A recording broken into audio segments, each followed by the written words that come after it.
একবার এক ফ্লাইটে এক ব্যক্তি বসেছিল, ওর পাশে একটা ছোট্ট মেয়ে বসেছিল। আর ওই মেয়ে হ্যারি পটার বুকস পড়তেছিল। আপনারা জানেন জ্যাকে রোলিং এর। ও হ্যারি পটার পড়তে পড়তে এমনভাবে দেখতো, হাসতো, স্মাইলিং করতো, আবার বই পড়তো।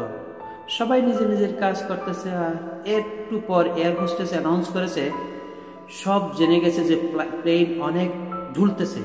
এয়ার হোস্টেস বলল, আমরা এখন কফি চা সার্ভ করতে পারবো না, কারণ এটা অনেক লড়তেছে, একটু টার্বুলেন্স কমে গেলে আমরা ব্যাপারে সার্ভ করবো আপনাদেরকে। সবাই জানতে পারলো এটা কোনো টার্বুলেন্স নয়, কিছু তো সমস্যা আছে।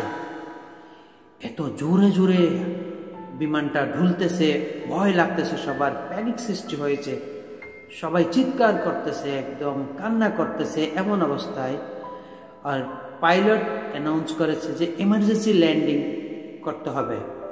যখন পাইলট অ্যানাউন্স করেছে এমার্জেন্সি ল্যান্ডিংয়ের জন্য, সবাই একদম ঘাবড়ে গেছে, ভয় পাচ্ছে, চিৎকার করতেছে, কান্না করতেছে, প্যানিক স্টেট শুরু হয়েছে। কিন্তু ওই বাচ্চা হ্যারি পটারের বুক পড়তেছিল, এখনো হাসতে হাসতে হ্যারি পটারের বুকস পড়তেছিল, বেখবর সবকিছু থেকে।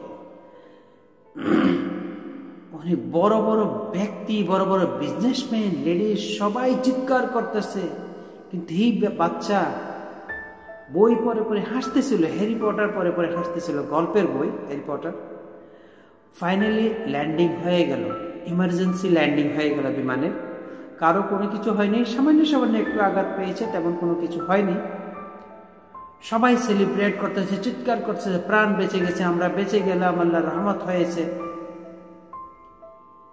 কিন্তু ওই পাশে যে ব্যক্তি বসেছিল, ওই মেয়েটার পাশে, ও জিজ্ঞেস করলো, এতগুলো প্রবলেম চলতেছে, সবাই কান্না করতেছে, উপর নিচে হচ্ছে, প্লেন ঢুলতেছে, সবাই চিৎকার করতেছে, ভয় পাইতেছে,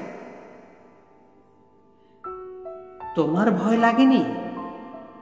তুমি তো হাসতেছিলে বই পড়ে পড়ে, হ্যারি পটারের বই পড়ে পড়ে তুমি হাসতেছিলে, তুমি টের পাওনি সব কিছু? ওই মেয়ে বলল, না না, আমার একদম ভয় লাগেনি, আমি একদম ঘাবড়াইনি। বলল, কিভাবে? ওই বাচ্চা তখন বলল, কারণ এই বিমানের পাইলট আমার ফাদার।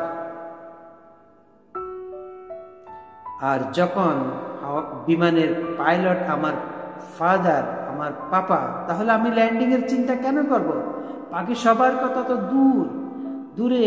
আমার ফাদারের সবচেয়ে প্রথম চিন্তা হবে যে কোনো প্রকারে আমার মেয়েকে সঠিকভাবে আমি ল্যান্ড করাই দিতে পারি নাকি দেখি। তাহলে আমার বাবা যখন আছে, আমি চিন্তা কেন করব? আমার বাবা আছে আমার জন্য চিন্তা করার জন্য। এটাই হলো বিশ্বাস। পিতার প্রতি একটা মেয়ের, ছোট মেয়ের এত বিশ্বাস যে প্লেনের আগে বসা যে পাইলট প্লেন চালাচ্ছে, ওটাই যখন আমার পিতা হবে, তো আমি এত চিন্তা কেন করব? জীবনে যতই কঠিন সময় আসুক, যতই প্রবলেম আসুক, যখন আপনি এটা জানতে পারবেন যে আল্লাহ আপনার সাথে আছে সব সময়, তখন চিন্তা করার কোনো কারণ নেই। চিন্তা ছাড়াও আপনি চলতে পারবেন, বাঁচতে পারবেন। ওই বাচ্চার মতো একদম বেখবর, চিন্তা ছাড়া। Thank you for watching.